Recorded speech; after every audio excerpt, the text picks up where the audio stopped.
Hey, Morning. what's you've been known for extravagant backgrounds. And now that you got this haircut, all I see is this blue with your logo on it. Yeah, I don't know. I was thinking on 'cause on the weekend was the Open Championship, formerly known as the British Open. Because Hmm. previously I had the Masters champion and stuff, but yeah, I'm losing it. Oh, I spent many hours watching British Open this past Thursday, Friday, Saturday, Sunday. They had 14 hours of coverage a day what? on TV. What kind of network would allow that? The Golf Channel. Oh, Well, actually, I don't know if it was a Golf Channel or TSN. I don't know, but it was like because they're 5 hours ahead of us, right? yeah. So I'd get up in the morning and it would be on, and I had it on in the background basically all day, and from 8 o'clock in the morning till like 3 o'clock in the afternoon. For a person who plays hockey, I find it amazing that you would watch golf, which is there is no action. There's basically a couple of white dudes, mostly white dudes, walking around well manicured lawns with something that resembles a metal stick. And occasionally they hit a ball. It's more And exciting than then you when they think. hit the ball, you can't even see the ball because it flies up into the stratosphere up until the camera zooms in on Oh, it. but now they have Pro Tracer technology where you get a colored line showing the arc of the ball. It's I don't. It's funny because I can like watch golf. They can flip channels over to like UFC and watch, women punching and kicking each other in the face, which I love, or men, but I just say women because of to show the contrast. And then I could watch Dancing with the Stars or curling or I don't know, Okay, we need to switch Food subject Network. before this gets weird. I have a lot of various interests. Interesting. HGTV, watch a lot of Yeah, HGTV. HGT. Yeah, I'm with you on that one. Yeah. Anyway, I played hockey on Tuesday night, and then I went skating again yesterday. So it was, and then yesterday was our anniversary. We went out to the keg for dinner. I haven't been Mhm. that full in a year, probably, like because we had a nice dinner and then we had dessert. I was dying when I got home. I think I gained like 4 pounds yesterday. How is your weight loss going? It's good. I've kind of plateaued from April till now. I've kind of stayed within like a 3 to 5 pound range. So Great. I'm still like 40 to 45 pounds lighter than I was in November. I take full credit. So yeah, it's been good.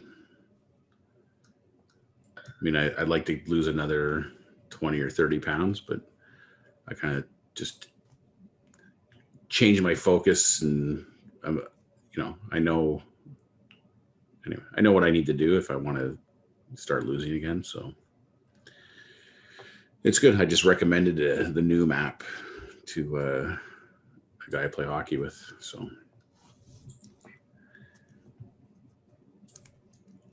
what's going on for you? I wanted to show you something actually because I just saw this morning. Hold on, just 1 second. I'm trying to.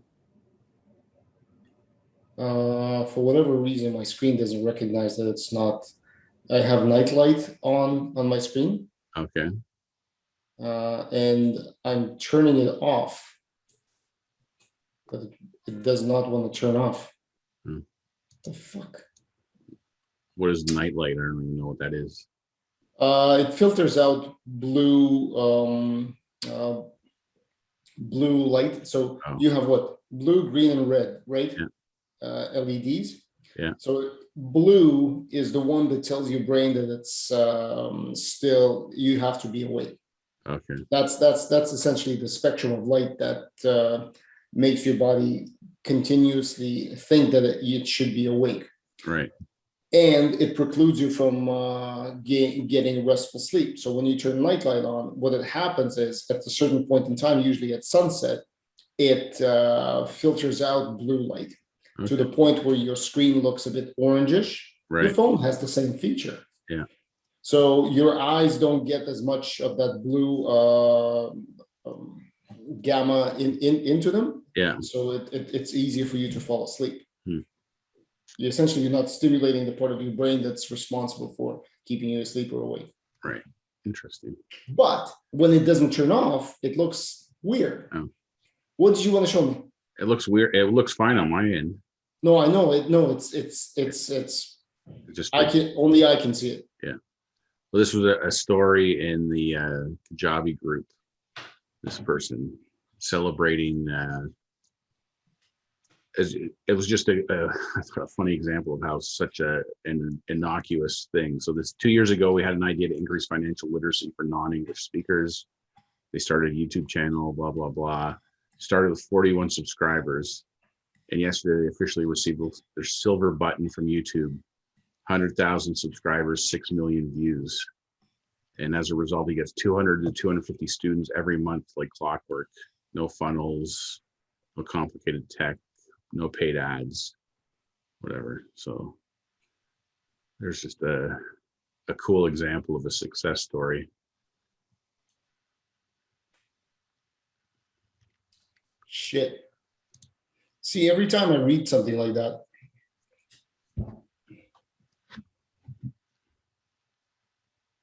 yeah, I don't know. Who do I?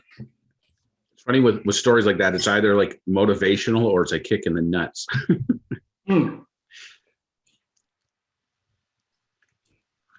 That's actually it's a good subject. Yeah. Just like real estate is a good subject. Yeah. I think I told you about the two guys who were just visiting properties with initially. Yeah. I told you, right? The mansions and stuff. Yeah. Yeah. They started with a GoPro cam. Yeah. That's just like, and later upgraded to something more.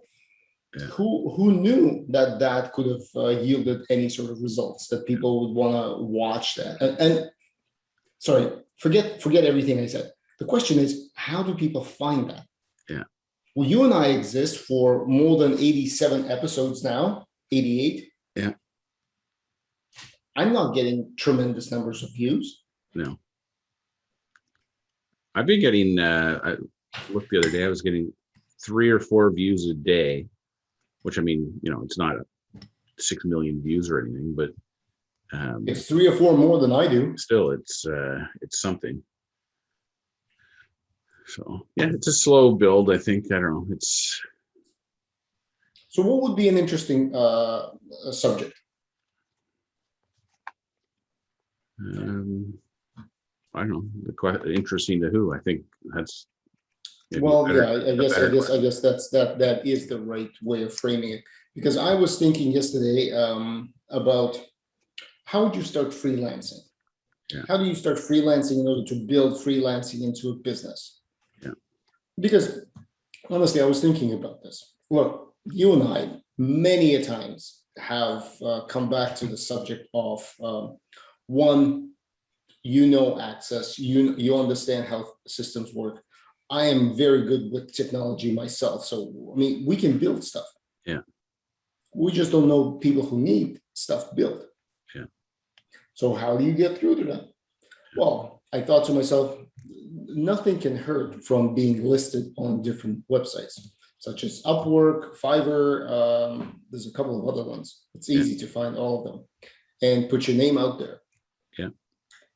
Then there's a slow burn when you create those fake references, because you need somebody to tell you, that was great. And you would need to build a portfolio. Start there. Then I thought to myself, you know how you were mentioning the gentleman who was in the, I know he has a factory or something, building something. Manufacturing. Yeah, manufacturing. So I have an acquaintance who's also working for, they're making steel rebar. Yeah.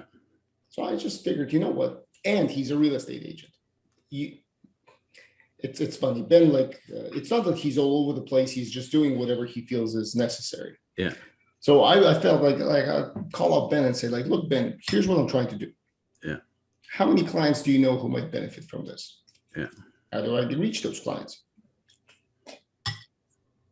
Get it going. Sounds so simple, doesn't it? Well, it's certainly better than doing what I'm doing now, which is nothing. Yeah. Well, I think the notion that, if we sit around and wait for people to come find us, it's likely not to happen. Rules there and But you got to go out, and like you said, that's just, it's. I mean, Jamie talks about, when he talks about building your coaching business, the person who's most likely to be your next paid coaching client is somebody you already know, somebody who's already in your network or already watching your stuff, versus some random person who doesn't know you yet. Yep. So his thing is like, so start reaching out to those people. There's reaching out directly, like you said, like directly, hey Ben, blah blah blah. Then there's examples that he has of like, hey, I'm looking to do X, Y, and Z, and getting people to put their hand up and say, hey, I'm interested in that. Yeah. So I mean, ever since the very first kind of week of my career in 1995, I know, like I've always had this thing of like, I could go work at any company and find ways to use Excel or Access or whatever to improve the way that people do their work, whether it's, small little tasks at an individual person's desk of how they manage whatever it is they're managing, or kind of bigger picture, more systematic stuff across a broader group. But like I did a job reference the other day for somebody, and they're potentially going to work for a company called Think LP, which LP stands for loss prevention. But if you check out their website, they got a cool little video that describes what they do. But the story is like, this guy worked for a company, I think, and had this idea for this system, and they basically said, it's not the right time, or can't spend the money, I don't know, whatever. So he started his own company, and now 10 years later he's still going. But it's basically using technology to build processes and reporting and workflows around this. It was around loss prevention, but when I watched the video, it seems like they've branched out beyond just loss prevention kind of stuff into general reporting and analytics. But it's not dissimilar to the Pressima story too, right? Like I don't know. When I used the Pressima tools, I used to laugh, thinking like, I created something on Access in 1998 called Merch Pro 98, and it was basically a category management reporting tool, and versus what we were doing, barring advanced analytics and stuff, and not having customer centric data, but just reporting on sales and units and slicing and dicing it across the business structure and across items and categories and segmentations and things. It did all that. It did ad planning. I had a store development site. I mean, you say like you got to come up with examples. I'm sure you can come up with a ton of examples of things you've done in your professional absolutely work that are case studies for things. Like, I know it's not necessarily an outside testimonial, although I'm sure too, like we could both come up with those examples and then reach out to people and say, hey, remember that system I made that you used for doing whatever? Do you mind giving me like a testimonial about it that I can use on my site to promote my thing? And then it's like, hey, John Smith from Maple Leaf says this system saved me 5 hours a week. I don't know, whatever it is. Like, so it doesn't have to be fake, like you you said. They're all real and legitimate. It's just repurposing it in a bit of a different light. That's true.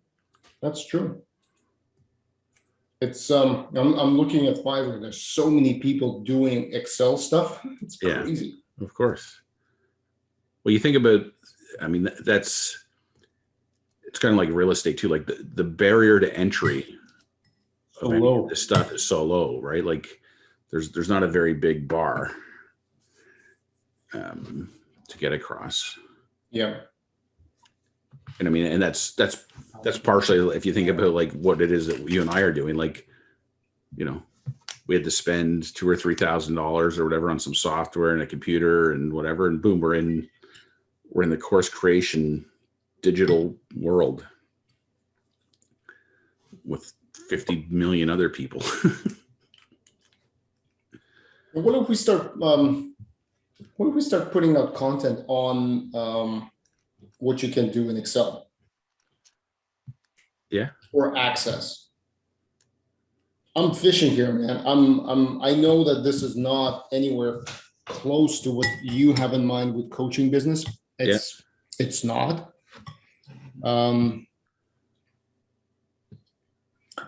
Well, I'll be honest. Like yesterday was spent. I was looking at jobs. I was looking at all the different stuff, and I kept asking myself: "Is how do you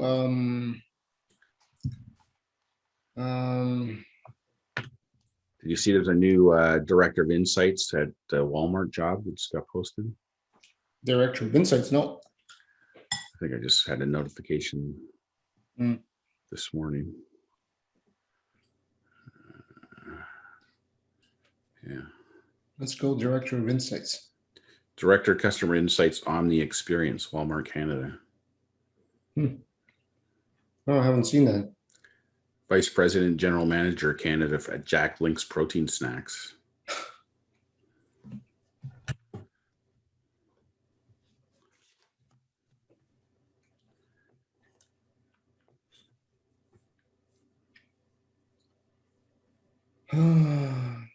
Yeah, I mean, I think if you know, there's two things I balance or trying to balance myself now with in terms of ideas. Is one is come up with the idea and you got to do a little bit of work to kind of understand the framework of what it is that you're trying to do. So if you went back and went through your career and said, okay, here's all the cool ways I've used Excel to solve business problems, so you can have like tangible examples to show people. And then it's balanced against the notion of sell it first, then build it. Right. So that's true. That is true. You got to spend a little bit of time building something that you can give people some kind of a framework for what it is you're talking about. Mm-hmm. But you don't actually go build a system or anything until somebody pays you to do it. But you go out and you say, hey, this, you know, and I mean, you can start with all your own initial contacts, and you can start doing YouTube episodes every day talking about, hey, here's how I used Excel to solve this business problem. And you can talk through the example and have a few mock-ups or something, or even, I know I've got a bunch of old files and things saved on flash drives and whatever, and printouts of different shit. But I mean, you can start using that as example. Here's things that I do. And then, I mean, like I came across this lady 2 days ago, Dallas Gordon, when I was Googling selling Trello boards.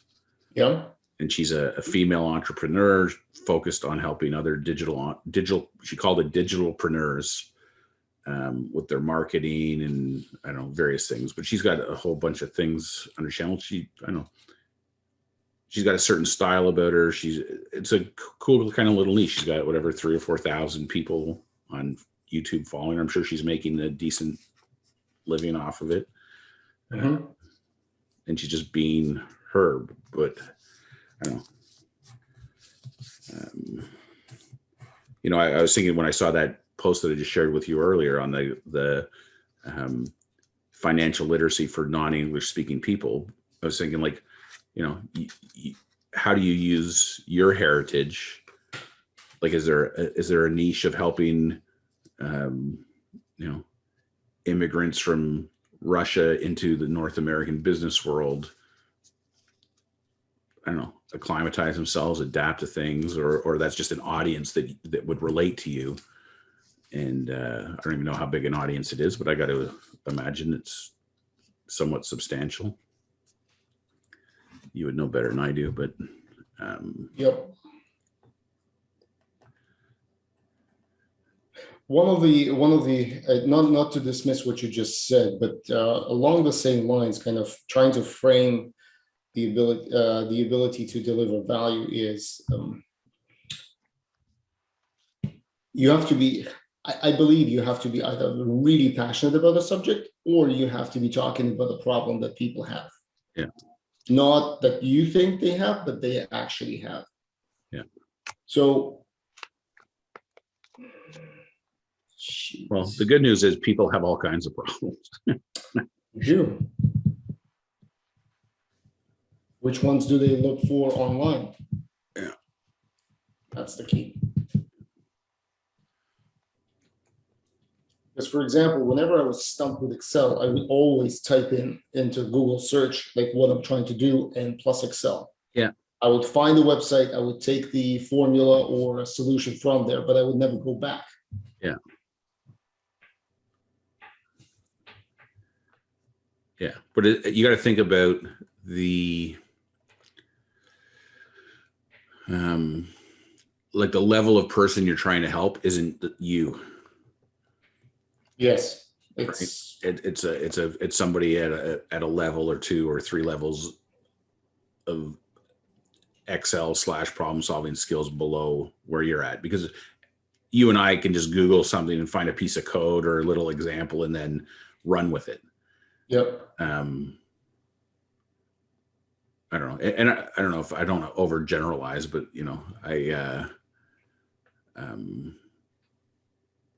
I don't feel like, people are coming out of school with the kind of skills that in some of these programs that you and I had when we came out of school. Mm-hmm. Partially because they don't maybe need them, because companies' level of technology is much higher than it was when you and I came into the workforce. But I don't know. Like I contend like you could helicopter yourself into any organization anywhere, and in one week of kind of like observation, 1 week of building something, and 1 week of implementation, like in 3 weeks you could have any person in any company operating more effectively and more efficiently somehow. Guarantee, like it's a Yeah. So how do we sell that? Because that goes for you too. Yeah. So how do you sell that? How do you sell efficiency? How do you sell the fact that people don't know that what you and I know? People don't know that I used to take massive spreadsheets and organize all of Loblaw daily operations, Yeah. all market division, Yeah. across the country. Yeah. And I used to do that very efficiently. And my presentations were not massive books. I had the detail that I needed, but I went through all of those numbers. I used to do massive accounting systems for a French bank back in Russia with a VBA macro running every week, saving probably 2 weeks worth of work for a person. Yeah. Running in 3 hours. Yeah, it was a big macro. It's a big ass macro. Yeah. Yeah, how do you do that? Because it's funny. That just reminded me of when I went and met with that guy a couple of weeks ago. He was talking about this report that I created when I first started at Sobeys called the Opportunity Report, and basically it was just this huge macro I ran. Basically figured out the sales for every item by store divided into the total store sales to get a percentage that item represented per store, and then by geography. So they had all their stores separated into markets. So by market, what were the top selling SKUs? Mm-hmm. And then calculated for every store if they had the same sales penetration on those top SKUs as the best stores, or the aggregate of the thing, then what would that represent as a dollar opportunity? And then it would print out a custom report for every store, what their top 5 sales opportunities were, where their top 5 shrink opportunities were, whatever. I think there was 3 sections, but it customized it for every single store based on that store's geography. And then it automatically emailed that report to them.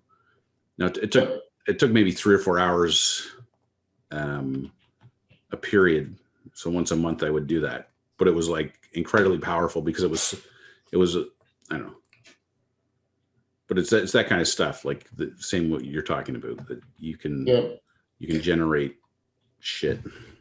And I'm also thinking, so every big company will say, well, we have an ERP system, we have AI this, we have a data team there. Yeah.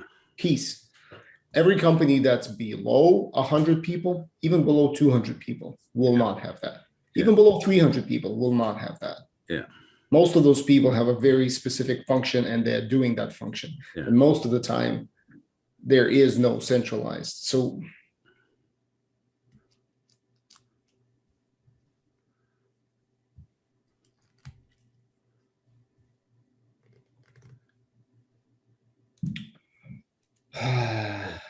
So, I mean,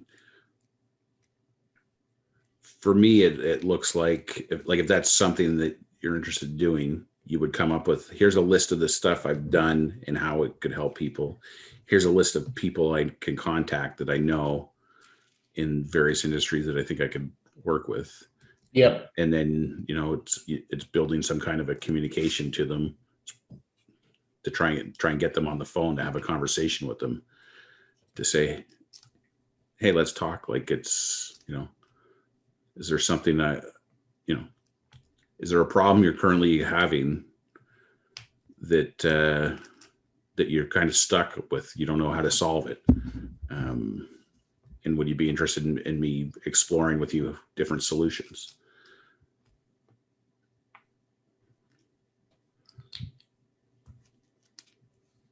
My biggest, yeah, I'm just thinking in my head, and I'm coming short on how many people I know who actually own businesses. Yeah. Most people I know took the route of corporate life. Yeah.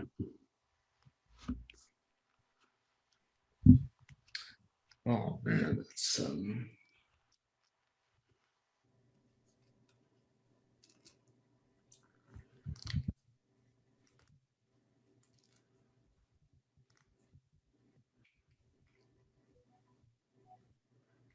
I mean, it's not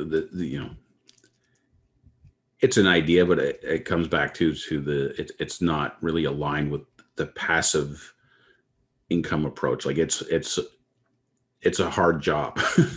it is a like, hard job. Like that's not a create something once. I mean, there's certainly things you can come up with in terms of conceptually that you could replicate other places. Yep. Although the inputs and the integrations and everything are custom for every instance of it. It's not quite as scalable as other things. I mean, it's kind of like I was thinking for the thing I proposed to that manufacturer is like, I'm coming in and I'm going to build this thing and train their people how to use and maintain it, and then that's it. But in the back of my mind too, there's been this kind of like, instead of me actually doing it, should I just be like a consultant or a coach in terms of, okay, I'll come in and I'll work with your people and I'll hold their hand and help guide them into how to solve this themselves. But I'm not actually, they're going to build it. I'm not going to build it. There are pros and cons to that. Yeah. Obviously, the pros, and you understand, is because that knowledge remains with the company and they're not beholden to you. The cons is the amount of time it's going to take for you to get to that happy place versus you doing it yourself. Yeah. And thus,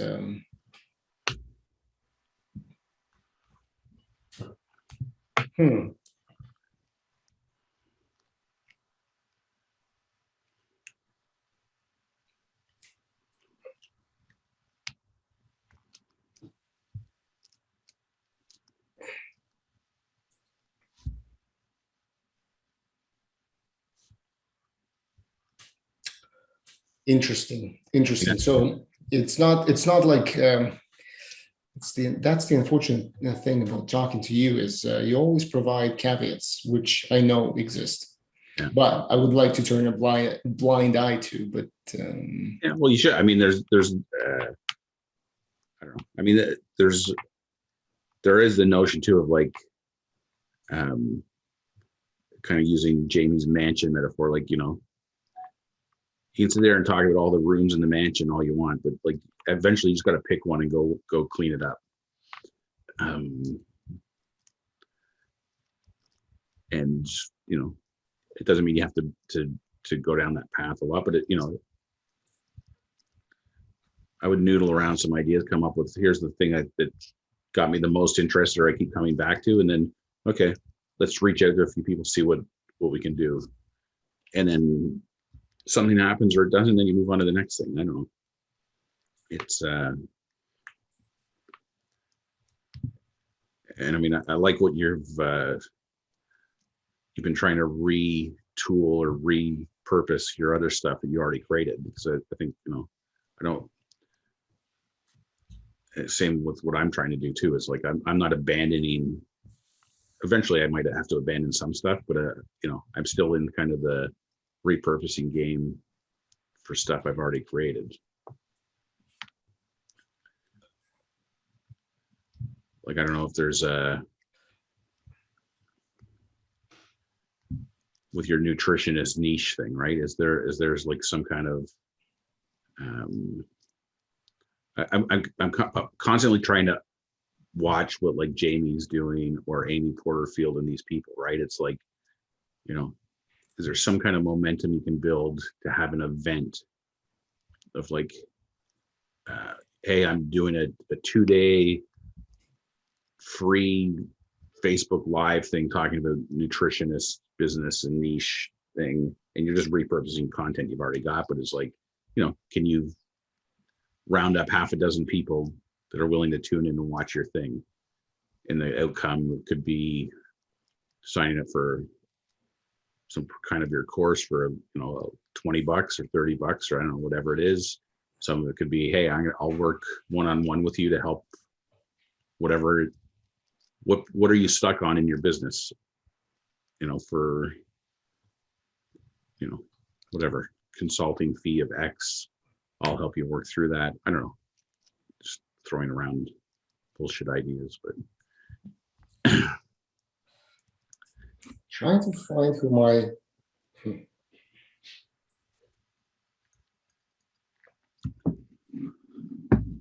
like Jamie had a thing of he talked about one of his hobbies, or I don't know, interests, was expensive watches. And he said like he could go into any watch company and say, well, if I can increase your sales, will you give me X% of those sales? And then he'd say, just give me an email list of people that have inquired or whatever, been on your site but haven't converted. And then he would send out a 1-sentence email to those people that says, hey, are you still interested in X watch? And that's it. Like he did this whole thing. And I did that. I sent out that 1-line email to people that I recall that. been to my interview simulator. And I got 2 responses back. Now they never ended up going anywhere when I tried to continue the conversation. But it's kind of like, is that a strategy for your whatever 50 or 100 people, whatever, that showed initial interest in your nutritionist thing? Like, just to send a 1-line, hey, are you still trying to get your nutrition practice off the ground? Yep. And just see if anyone responds back. And then, 10 people might say yes, because that was his sequence of events that he talked about. Is like, initially they don't know if it's a real person or just a bot or something reaching out to them. So generally you send a very 1-sentence email, you get a 1-word response back. Then you send something back to them that's a little broader. And I listened to a podcast called, it was I love marketing or something like that. It was through Jamie. It's the guys that talked about the cheese metaphor.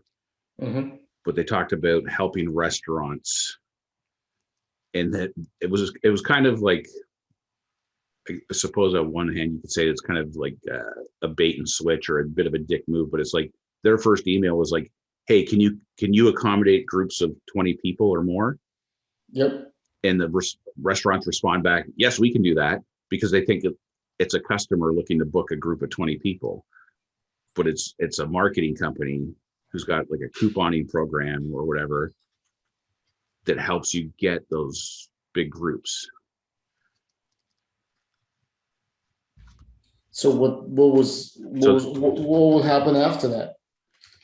Well, I mean, there's an attrition rate of people who are like not interested because they're misled. But I'll see if I can find the podcast if you're interested in listening to it. But I'm just thinking in terms of like, if I think about your nutritionist angle, it's kind of like, your first email could be like, hey, do you help people with whatever, lose weight or get healthier? I don't know, whatever it is, where people would be like chomping at the big one. Oh my God, this could be a client. And it's like, no, I help you find clients, or I help you whatever. Anyway, I know we're just shooting the shit, but I've got a call at 10 with one of my peer coaching guys. I think I was telling you yesterday, I'm going to interview him at 10 to create content for him to post on his coaching site of him talking about who he is, why he's doing what he's doing, and so on. I can't say that this conversation helped me a lot. Everything you're saying makes sense. Everything you're saying is absolutely true. Yeah.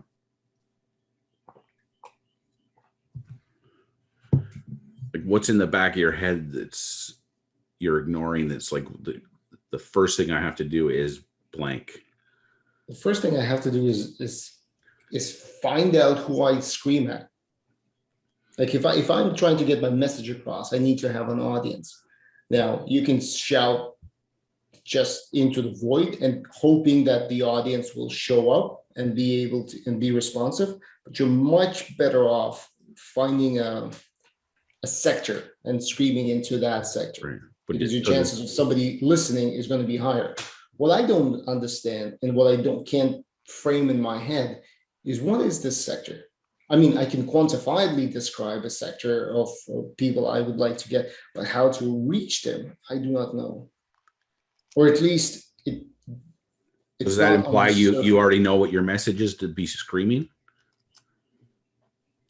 Yeah, I mean, the message is simple. I can help.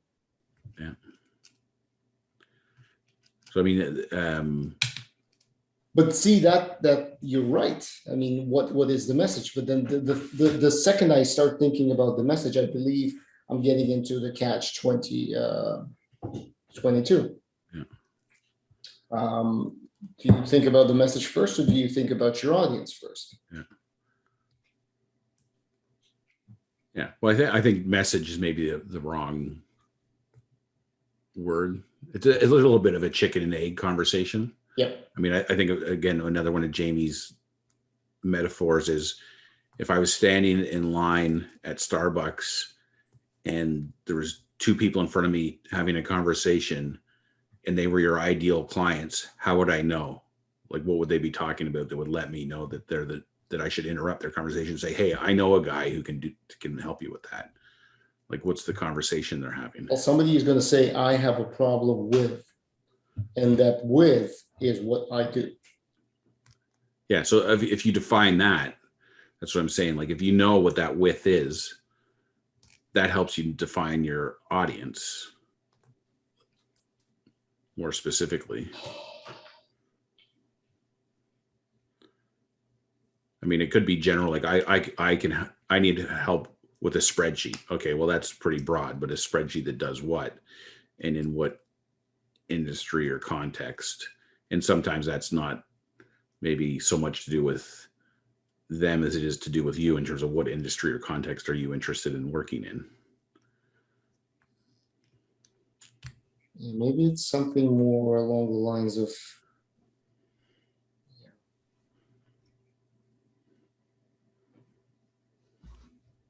but then I start, I was just thinking, maybe it's something more pointed, like Excel or data studio dashboards. Yeah. Like, I know both of those very well, and I know how to make them look amazing and also functional. Next question on the agenda then becomes, well, how much money can you make making dashboards? Yeah. It's usually a one and done thing for a little while if it's done well. It's not that I'm talking myself out of it, but I'm just not sure as to what value you can convey with that. Yeah. I guess at this point in time, I'm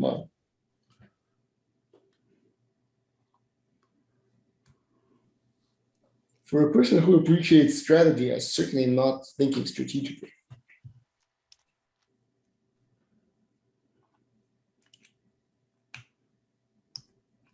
Sounds to me like you need an insight. Yeah. You need to go have a shower or go for a walk, or I don't know, find yourself an insight friendly, calm space and have a eureka moment.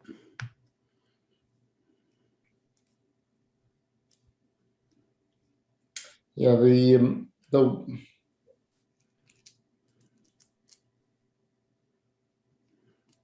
there's got to be a thing that has to be solved.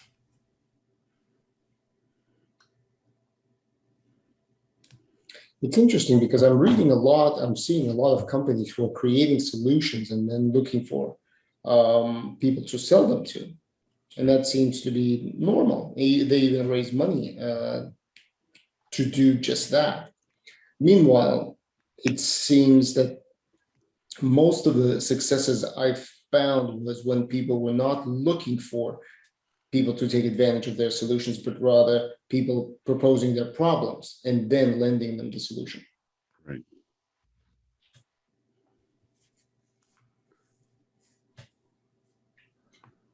Maybe that's a starting point.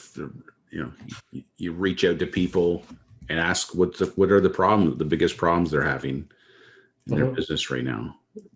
Under it's a legitimate position of, hey, I'm doing some market research for, whatever, small to medium sized companies. Would love to, could you fill out this survey? And if you'd be interested in having a 20-minute conversation about the biggest problems you're having in your business right now. Something along those lines, and then you try to leverage your relationships with. Okay, so let me play this out to you then. But who do you send this out to? Who do you send the survey to? Well, I mean, you would start with your whole LinkedIn audience, like everyone you're connected to, and you probably all of those are corporate people, and you probably won't get any responses. No, and then you. Yeah, they're corporate people, but are they all like Fortune 500 company people, or there's like medium-sized businesses in there? You're. It's funny because your circle and mine is very close. Yeah. So, yeah, of course they're Fortune 500 people. Yeah, but I mean, like for me, I know. I mean, having worked in the bakery business as an example, like apart from Weston's and Canada Bread, and Riches and maybe a couple others, they're all medium to small players. I see.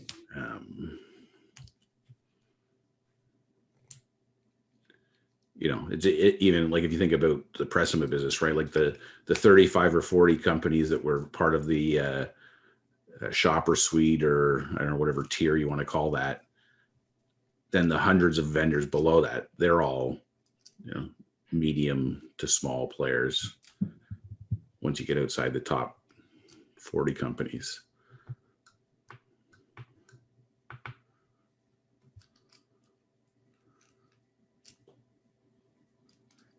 And then the other key that I've tried to reinforce myself that Jamie told me on my one-on-one coaching was, anytime you have a conversation with somebody, you always have to end it with like, oh, before I let you go, who else do you know that I could talk to about this? And trying to, like, because even if whoever you connect with isn't interested or doesn't have anything, they know people, right? And it's it's that old this person told this person who told this person. Next thing you know, you've got a much more exponentially wide net than you thought you had, just by virtue. Like if you have 400 contacts and each of those people has 400 contacts, and the overlap is, you know, even if it's 50%, it's still big. True. That's true. But you know, I think of John, right? Like he's at that coffee company. I don't know. I guess you could say they're a big company in some respects, but in other regards, they're kind of a small, medium-sized player. And certainly, they would have suppliers that supply them that would be even smaller.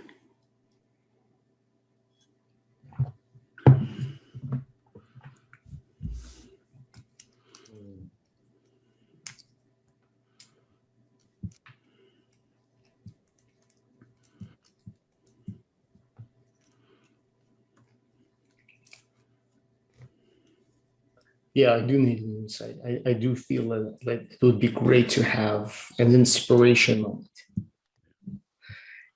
An inspiration moment, if you will. The funny thing about those moments is you can't make them happen by thinking about it. No, you can't.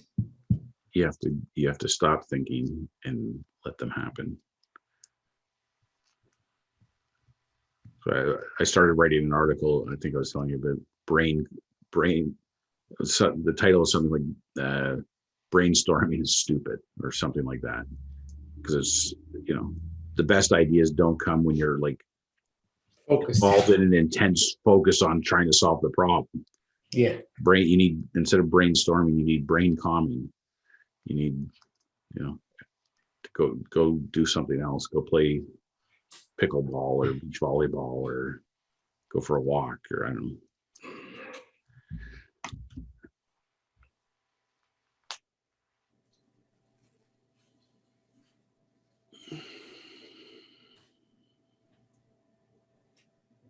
Okay, let's call it a day. All right. Maybe tomorrow we'll bring an epiphany. Right. Well, spend some time Walking around the hoop. walking, bike riding with your kid. I don't know. Do whatever you got to do. Exactly. It'll come to me. All right. Thanks, man. We'll see you tomorrow. Bye. Okay. Bye.